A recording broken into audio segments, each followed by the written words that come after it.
ফিরে আসলাম, জান্নাতে একজন হুর আসছে, যে হুর আল্লাহ জান্নাতি মানুষদের জন্য একটা নয়, এক একজনের জন্য 70টা করে বানাইছে। বলেন সুবহানাল্লাহ। একটার বর্ণনা শোনেন, 70টা বানাইছে, একটার বর্ণনা শোনেন। একজন জান্নাতি হুর আসছে, জিবরাইল আলাইহিস সালামের জ্ঞান যখন ফিরছে, বলে জিবরাইল রে, এই সুন্দর জান্নাতের ভিতরে আসলে আর কেন অজ্ঞান হয়ে গেছ? জিবরাইল আলাইহিস সালাম ডাক দিয়ে বলে, আমি যেই মাত্র দরজা দিয়ে ঢুকলাম, দেখি হঠাৎ করে গোটা জান্নাতটা আলোকিত হয়ে গেছে। আমার মনের ভিতরে ভয় লাগলো, আমার পিছনে পিছনে মনে হয় আল্লাহ জান্নাতের ভিতরে ঢুকে পড়েছে, আর আল্লাহর নূরানি আলো চমক দিয়ে জান্নাতটা আলোকিত হয়ে গেছে। আল্লাহর নূরের আলোর ভয়ে আর রবের ভয়ে আমি অজ্ঞান হয়ে গেছি। জান্নাতি হুর ডাক দিয়ে বলে, জিবরাইল রে, না না না, তুমি যারা আল্লাহর নূর ভাবছো, এটা আল্লাহ না, আল্লাহ ছিল না। জিবরাইল আলাইহিস সালাম বলে, তাহলে আন্দাজে কি দেখে বেহুশাইলা, ওটা কি ছিল? জান্নাতি হুর ডাক দিয়ে বলে, জিবরাইল রে, আমি দেখলাম তুমি জান্নাতুল আদনের ভিতরে ঢুকতেছ, আর জান্নাতের নাজ নিয়ামত দেখে ছোট ছোট বাচ্চাদের মতো তুমি একবারে বেভোলা হয়ে চতুর্দিকে জান্নাতের নিয়ামত দেখতেছো। একজন ফেরেশতা হয়ে, ফেরেশতাদের লিডার হয়ে এত অবাক হয়ে ঘোরাঘুরি দেখে আমি অবাক হয়ে গেছি। এজন্য শুধুমাত্র একটু মুস্কি হাসি দিয়েছিলাম, আর মুস্কি হাসির কারণে আমার দাঁতের ঝলকে গোটা জান্নাতটা আলোকিত হয়ে গেছে। একটা হুরের দাঁতের ঝলকে জান্নাত আলোকিত হয়। শুধু তাই নয়, জিবরাইল আল্লাহর নূরের আলো বলে অজ্ঞান হয়ে যায়। এই হুর একটা নয়, দুইটা নয়, 70টা বাজেট রাখছে আপনার আমার জন্য আল্লাহ। মুসলমান ভাইরা আমার, এই জান্নাতের ভিতরে আল্লাহ রাব্বুল আলামিন বান্দাদেরকে ঢোকাবেন। নবী আমার সাহাবীদেরকে সামনে নিয়ে নবীজি বলতেছেন, সাহাবীরা, ওই জান্নাতটা এমন জান্নাত, ওই জান্নাতের ভিতরে যাওয়ার পরে বান্দা আল্লাহর কাছে যা চাইবে আল্লাহ সব দিবে। বলেন সুবহানাল্লাহ। যা চাইবে সব দিবে। একজন সাহাবী বলছে, ইয়া রাসূলুল্লাহ, আমার একটু অর্থ সম্পদ বেশি হওয়ার কারণে আমি ঘোড়ায় চড়া পছন্দ বেশি করি, এজন্যই মক্কায় আমি ঘোড়া ছুটিয়ে মক্কার এ প্রান্ত থেকে ও প্রান্ত দাপটিয়ে বেড়াই। ইয়া রাসূলুল্লাহ, জান্নাতের ভিতরে আল্লাহ কি আমাকে ঘোড়া দিবে? বলেন সুবহানাল্লাহ। হাবিব, জান্নাতের ভিতরে কি আল্লাহ আমাকে ঘোড়া দিবে? দেখেন নবীজি কত সুন্দর কথা বলছে। সাহাবী বলছে, আল্লাহ কি জান্নাতের ভিতরে আমাকে ঘোড়া দিবে? আর রাসূল বলছেন, সাহাবী রে, জান্নাতের ভিতরে ঘোড়া পাইতে হলে তোর আগে তো জান্নাত দরকার, এজন্য তোর জন্য আমি দোয়া করে দিই, আল্লাহ যেন তোর জান্নাত দেয়। বলেন সুবহানাল্লাহ। সাহাবীর জন্য রাসূল যদি দোয়া করে দেয় আল্লাহ যেন তোর জান্নাত দেয়, সাহাবীর আর পায় কিটা? এবার ডাক দিয়ে বলে, ইয়া রাসূলুল্লাহ, আল্লাহ কি জান্নাতের ভিতরে আমাকে ঘোড়া দিবে নাকি?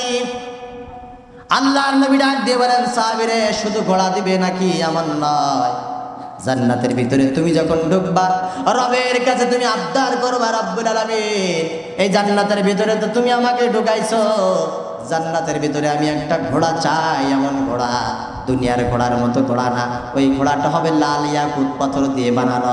দুনিয়ার ঘোড়া শুধু দৌড়ায় উঠতে পারে না, জান্নাত এত বড় জান্নাত, আমি ঘুরে ঘুরে দেখবো, পাওয়ালা ঘোড়া ছুটতে পারবে না, এজন্য আমি চাই পাখাওয়ালা ঘোড়া।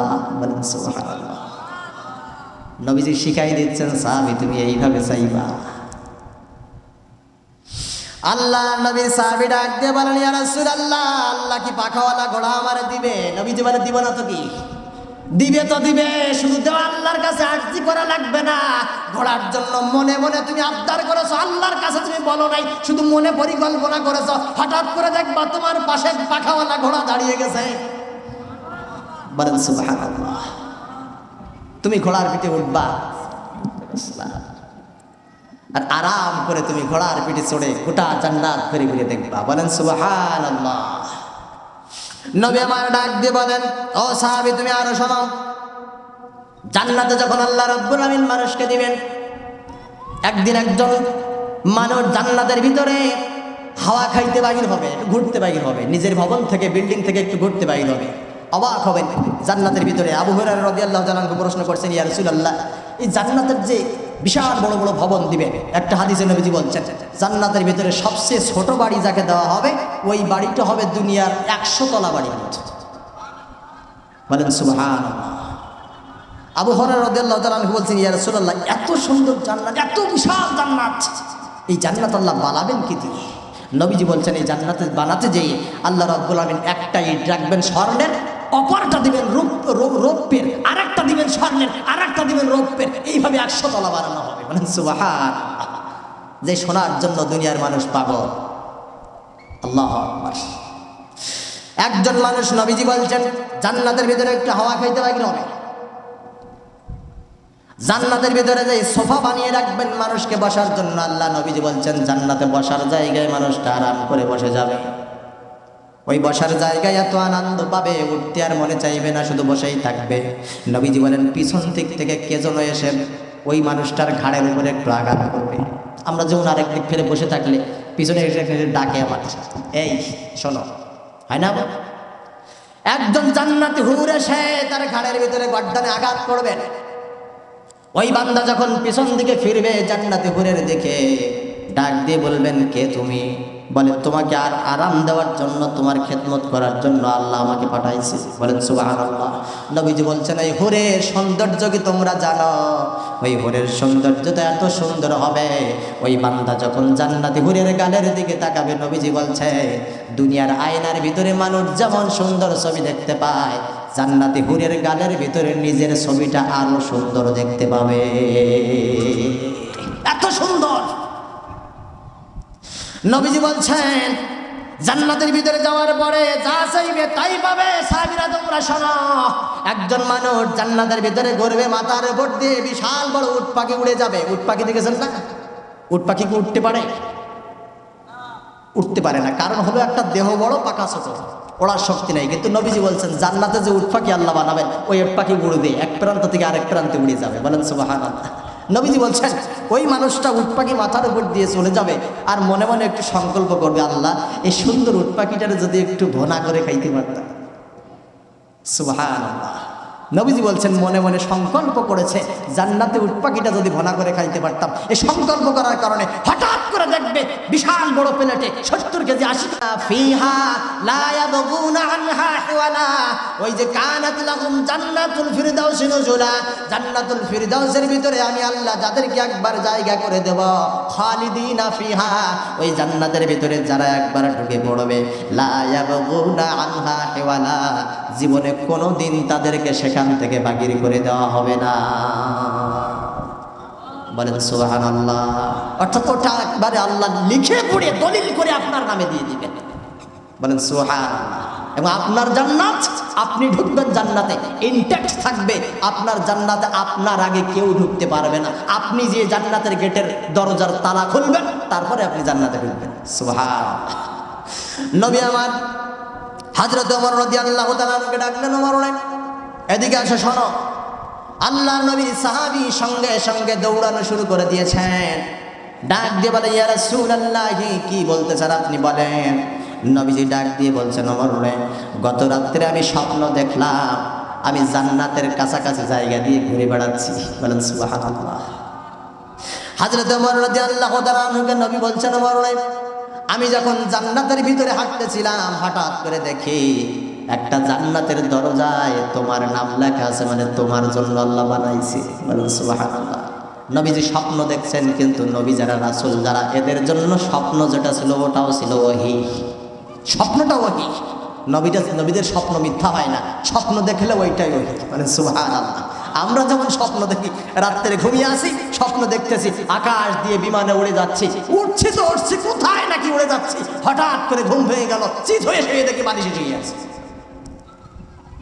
আমাদের স্বপ্ন তো এমনই, নবী রাসূলের স্বপ্ন যেটা ওইটাই সত্য, ওইটাই ছিল ওহী, ঠিক কি না? নবী আমার বলছে মরণে, আমি রাতে স্বপ্ন দেখলাম জান্নাতের ভিতরে আমি হাঁটতেছি, আর একটা জান্নাতের দরজায় তোমার নাম লেখা দেখলাম। আমার রাদিয়াল্লাহু তাআলা আনহু বলছেন ইয়া রাসূলুল্লাহ, একটু বলেন আল্লাহ আমার জন্য যে জান্নাত বানাইছে ওই জান্নাতটা কেমন করে বানাইছে? বলেন সুবহানাল্লাহ। ওই জান্নাতটা কত সুন্দর করে আমার আল্লাহ বানাইছে, আমাকে একটু বলেন। আল্লাহ নবী বলছে ওমরে, তোমার জান্নাতের কাছাকাছি জায়গায় আমি গেছি, তোমার নাম লেখা আমি দেখছি। আল্লাহর ফেরেশতারা আমাকে বলেছে এই জান্নাতটা আপনার সাহাবী হযরত ওমরের জন্য আল্লাহ বানাইছে, কিন্তু তোমার জান্নাতে তো আমি ঢুকি নাই। হযরত ওমর ডাক দিয়ে বলে ইয়া রাসূলুল্লাহ, কেন আপনি ঢুকেন নাই? নবী আমার ডাক দিয়ে বলেন, আল্লাহ রাব্বুল আলামিন যাদেরকে জান্নাত দিবেন একবারে ইনটেক্ট জান্নাত থাকবে, একজনের জান্নাতে আরেকজন আগে ঢুকতে পারবে না। জান্নাতে যাওয়ার পরে প্রতিবেশী হিসাবে বেড়াতে যাইতে পারে, কিন্তু সে ঢোকার আগে কেউ ডাকবে না, চাবি তো তোমার কাছে। আমি নবী চাইলে ঢুকতে পারতাম, কিন্তু তোমার আগে তোমার জান্নাতে যদি আমি ঢুকে যাই ওমর, তোমার যদি একটু মন খারাপ হয়ে যায় এজন্য আমি ঢুকি নাই। হযরত ওমর হাউমাউ করে কেঁদে দিয়ে নবীজিকে জড়িয়ে ধরে বলে, ইয়া রাসূলুল্লাহ, আমার ব্যাপারেও কি আপনার এমন ধারণা? আপনি আমার জান্নাতে ঢুকলে আমি কষ্ট পাবো, তাহলে কেমন মানুষ আপনি? আমার ব্যাপারেও কি এমন ধারণা আপনার যে আমার জান্নাতে আপনি ঢুকবেন, আমি কষ্ট পাই কিনা বলে আপনি ঢুকেন নাই? আল্লাহু আকবার। মুসলমান ভাইয়েরা, আমার জন্য প্রত্যেকের জান্নাত থাকবে আলাদা আলাদা, চাবি থাকবে, যার জান্নাত তার কাছে একজন ঢুকতে পারবে। আল্লাহ রাব্বুল আমিন ওই জান্নাতের ভিতরে মানুষদেরকে নিয়ে যাবেন। কানাত লাহুম জান্নাতুল ফিরদাউসি নুজুলা। শর্ত হলো ইন্নাল্লাযীনা আমানু ওয়া আমিলুস সলিহাত, ঈমান আনার পরে যারা নেক কাজ করবে তাদের জন্য থাকবে ওই জান্নাত। কিন্তু নবী আমার বলেন, বান্দা জান্নাতে যাওয়ার আগ পর্যন্ত জান্নাতের নিয়ামতগুলো বান্দাকে তো দেওয়া হবে না। দুনিয়ায় কোনো মানুষ জান্নাতের সমতুল্য নিয়ামত আল্লাহ দুনিয়ার মানুষকে দেবে নাকি? দেবেন না। জান্নাতের ভিতরে যে নিয়ামত আল্লাহ রাব্বুল আলামিন রাখছেন ওটা জান্নাতবাসীর জন্য রাখছেন, ওখানে যাবে তারপর নেবে। বলেন সুবহানাল্লাহ। কিন্তু জান্নাতের কিছু আলামত দিবেন, নিয়ামত দিবেন না, কিন্তু আলামত থাকবে। আমার মুসলমান ভাই, নবী আমার ডাক দিয়ে বলেন, ইন্নাল্লাযীনা আমানু ওয়া আমিলুস সলিহাত, দুইটা শর্ত মেনে যারা কবরের ভিতরে চলে যাবে, ঈমান আনার পরে নেক কাজগুলো করে যারা কবরের ভিতরে চলে গেল, নবীজি ডাক দিয়ে বলেন, কবরে মাটি চাপা দেওয়ার সাথে সাথে এই কবরটা তার জন্য জান্নাতের বাগান হয়ে যাবে। আর কবর থেকেই জান্নাতের বাগান শুরু হয়ে যাবে। বলেন সুবহানাল্লাহ। আল্লাহ নবী ডাক দিয়ে বলেন, ঈমান যারা এনেছে, মুমিন যারা হয়েছ, তোমার মৃত্যু কোথায় হবে, কিভাবে হবে এটা নিয়ে চিন্তা করার দরকার নাই। তোমার মৃত্যুর পরে জানাজা হয়েছে কি হয় না এটাও দেখার দরকার নাই। তোমার জানাজায় কয়জন মানুষ হবে এও চিন্তা করার দরকার নাই। তোমার জানাজা পড়তে দিল নাকি প্রশাসন দিয়ে জানাজা বন্ধ করালো এটাও দেখার দরকার নাই। ঈমান যদি তোমার থাকে, মুমিন যদি তুমি হয়ে থাকো, পুকুরের ধারে বাটজারের কিনারে হাঁটু সমান পানিতেও যদিও তোমার দাফন করে দেয়, ইন্নাল্লাযীনা আমানু ওয়া আমিলুস সলিহাত, দুইটা জিনিস যদি তোমার ভিতরে থাকে, হাঁটু পানিতে দুনিয়ার মানুষেরা তোমাকে কবর দিয়ে আসছে, মাটি চাপা দিয়ে মানুষ সরার সাথে সাথে তোমার কবরটাকে আল্লাহ জান্নাত বানায়া দেবে। আওয়াজ দিয়ে পড়েন সুবহানাল্লাহ। আমার কলিজার ভাইয়েরা, নবীজি বারবার ডেকে বলছেন, দুনিয়ার মানুষেরা তোমরা শোনো, কবর এমন জায়গা, ইন্নাল্লাযীনা আমানু ওয়া আমিলুস সলিহাত, দুইটা শর্ত, দুইটা কাজ যদি তোমার সাথে না থাকে, এই দুইটা কাজ বাদ দিয়ে কবরের ভিতরে যখন তুমি ঢুকবা, দুই পাশের মাটি এসে তোমাকে চাপ দেবে, এক পাশের পাঁজরের হাড়গুলো আর এক পাশে এভাবে ঢুকে যাবে। নাউজুবিল্লাহ। কবরবাসী কলিজাটা চিৎকার করবে। নবীজি ডাক দিয়ে বলেন, কবরের মানুষের চিৎকার, যন্ত্রণার চিৎকার দুনিয়ায় শুধু মানুষ আর জিনে শুনতে পায় না, আর সবাই পায়, আর সব প্রাণী শুনতে পায়। জন্য দেখবেন কবর খোলায় গরু থাকে না বেশি সময়, ছাগল বেশি সময় থাকে না, কোনো প্রাণী চাই বেশি সময় টেকে না ওখানে। নবীজি বলছেন, মানুষেরা কবরবাসীর চিৎকার শুনতে পায় না, কিন্তু কবরের ভিতরে যে আযাব হয় মানুষেরা চিৎকার করে, অন্য প্রাণীরা শুনতে পায়, পাখি শুনতে পায়, গরু শুনতে পায়, ছাগল শুনতে পায়। নবী আমার কোনো একদিন সাহাবায়ে কেরামদেরকে নিয়ে নবীজি একটা উটনির পিঠে সওয়ার হয়ে পথ চলতেছে, পিছনে অসংখ্য সাহাবী পথ চলছেন। হঠাৎ করে সামনে কবরস্থান, কবরস্থানের পাশাপাশি যাওয়ার পরে নবীজি দেখলেন, নবীজিকে বহনকারী উটটা হঠাৎ করে লাফালাফি করা শুরু করে দিয়েছে। সাহাবায়ে কেরাম ডাক দিয়ে বলে, ইয়া রাসূলুল্লাহ, উট তো বেয়াদব, আপনার মতো ব্যক্তি পিঠের উপরে বসা, উট বেয়াদবি করছে, লাফালাফি করছে। নবী আমার ডাক দিয়ে বলেন, সাহাবীরা রে, এখান থেকে দ্রুত কেটে পড়ো, উটের কোনো দোষ নাই। সাহাবায়ে কেরামকে নিয়ে নবী যখন কেটে পড়লেন, সাহাবীরা প্রশ্ন করে, ইয়া রাসূলুল্লাহ, কি উটটা আপনাকে নিয়ে লাফালাফি কেন করতেছিল? নবী আমার ডাক দিয়ে বলে, সাহাবীরা রে, কবরের বাসীর আযাবের কষ্ট আর চিৎকার শুধুমাত্র মানুষ আর জিনেরা শুনতে পায় না, সব পশু পাখিগুলো কবরবাসীর চিৎকার শুনতে পায়। কবরের পাশ দিয়ে যখন আমরা যাচ্ছিলাম, আমরা কবরের পাশ দিয়ে যাওয়ার সময় ওই কবরবাসীর ওপর ভয়ানক আযাব হচ্ছিল, কবরের ভিতর থেকে ভয়ঙ্কর চিৎকার আসতেছিল, তোমরা শুনতে পাও নাই? উটনিটি শুনতে পেয়েছে, যার কারণে ভয়ের দাপটে উটটা লাফালাফি করা শুরু করে দিয়েছে। আল্লাহ এই কঠিন মুহূর্ত থেকে যেন আমাদেরকে বাঁচিয়ে দেয়, বলেন আমিন। মুসলমান ভাইরা আমার, এই যে কবরের ভিতরে ঈমান নিয়ে যদি যেতে পারে, ইন্নাল্লাযীনা আমানু ওয়া আমিলুস সালিহাত, এই দুইটা কাজ করে মানুষ যদি কবরের ভিতরে ঢুকতে পারে, তার জন্য জান্নাতের টুকরা হয়ে যায়। নবী আমার ডাক দিয়ে বলছেন, এই দুইটা কাজ যদি কারোর সাথে না থাকে, ওই বান্দা কবরের ভিতরে যাওয়ার সাথে 70 পিস সাপ আছে না নাই? 70টা কয়টা? একটার ইতিহাস বলবো, শুনবে? 70টা বলার সময় হবে না, একটার ইতিহাস শুনবে। যেই 70টা সাপ কবরের ভিতরে, সাহাবীরা ডাক দিয়ে বলে, ইয়া রাসূলুল্লাহ, এই যে 70টা সাপ, এই সাপগুলো কেমন হবে? নবী আমার একটা সাপের কথা বলেছেন, সাহাবীরা তোমরা শোনো, এই সাপগুলোর বিষটা এত বেশি হবে, বিষের প্রখর বিষ, বিষের তেজটা এত বেশি হবে। এই সাপটা যদি কবর থেকে, কবরের ছাদটা ফাটিয়ে মাথাটা শুধুমাত্র একবার জমিনে একটা সাপে উঁচা করে দিয়ে একবার শুধু নিঃশ্বাস জমিনে ছেড়ে দেয়, গোটা দুনিয়া এত বেশি বিষাক্ত হয়ে যাবে, গোটা পৃথিবীর কোনো জায়গায় কোনো সবুজ উদ্ভিদ তোমরা আর দেখতে পাবে না, একটা সাপের বিষ ছাড়ার কারণে। তাহলে 99টা যখন আপনার দক্ষিণ করবে, তখন অবস্থা কি হবে? এই কবর বড় ভয়ানক জায়গা, কিন্তু ঈমান যদি ভালো থাকে, আমল যদি ভালো থাকে, তার কোনো চিন্তা।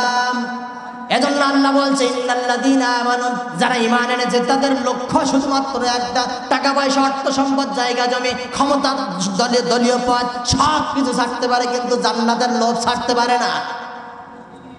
মুমিন যারা হবে, ঈমানদার যারা হবে, তাদের শেষ গন্তব্য হবে জান্নাত, এবং জান্নাত তারা ছাড়তে পারে। কারণ জান্নাত এমন জান্নাত, যেই জান্নাতের ভিতরে রব্বুল আলামিন আমাদেরকে রাখবেন। জান্নাতুল ফেরদাউসের বাগানের কথা আল্লাহ বলছেন, কিন্তু জান্নাতের স্তর হচ্ছে 8টা। কয়টা? 8টা স্তর। একটা স্তরের নাম হলো জান্নাতুল আদন। জান্নাতুল ফেরদাউস হলো শ্রেষ্ঠ জান্নাত, আদন হলো তার আরো অনেক পরে, আরো অনেক নিচে।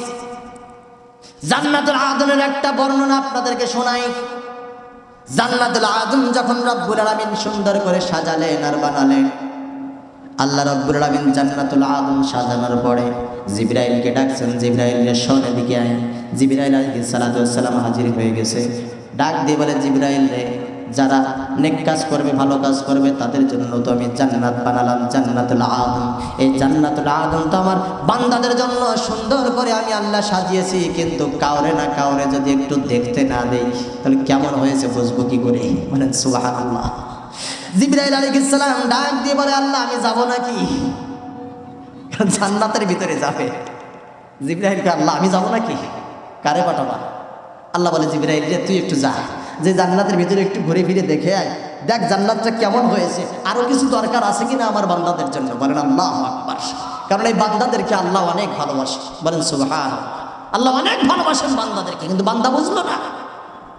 আল্লাহ বলে, বান্দারে, আমি আসমান বানাতে যেয়ে নিজের হাত ব্যবহার করি নাই, বলেছি কুন ফায়াকুন, আসমান হয়ে গেছে। জমিন বানাতে যেয়ে বলছি কুন ফায়াকুন, জমিন হয়ে গেছে। ফেরেশতা বানাতে যেয়ে একই কথা বললাম, 18,000 মাখলুকাত বানাতে যেয়ে একই কথা বললাম। কিন্তু বান্দা, তোরে যখন আমি বানাইলাম, তোরে বানাতে যেয়ে আমার মনটা এত নরম হয়ে গেল, আমার দয়াটা তোর প্রতি এত বেশি হয়ে গেল, কুন ফায়াকুন শব্দ আমি জবান দিয়ে ব্যবহার করি নাই, আমার নিজের কুদরতি হাত দিয়া তোর সুন্দর চেহারা বানাইছি। বলেন সুবহানাল্লাহ। জিবরাইল রে, এত মহব্বত আমার বান্দার, তুই একটু যা, তুই একটু যেয়ে দেখ যে আর কিছু আমার বান্দার জন্য লাগবে কিনা। আচ্ছা, ফেরেশতা যদি শোনে যে আমাকে জান্নাতে যাওয়ার কথা বলছে, ফেরেশতা তো দৌড়ানো শুরু করছে। দৌড়াইতে দৌড়াইতে জান্নাতুল আদনের দরজা দিয়ে কেবলমাত্র ঢুকছে, জিবরাইল আলাইহিস সালাম অজ্ঞান হয়ে জান্নাতের ভিতরে পড়ে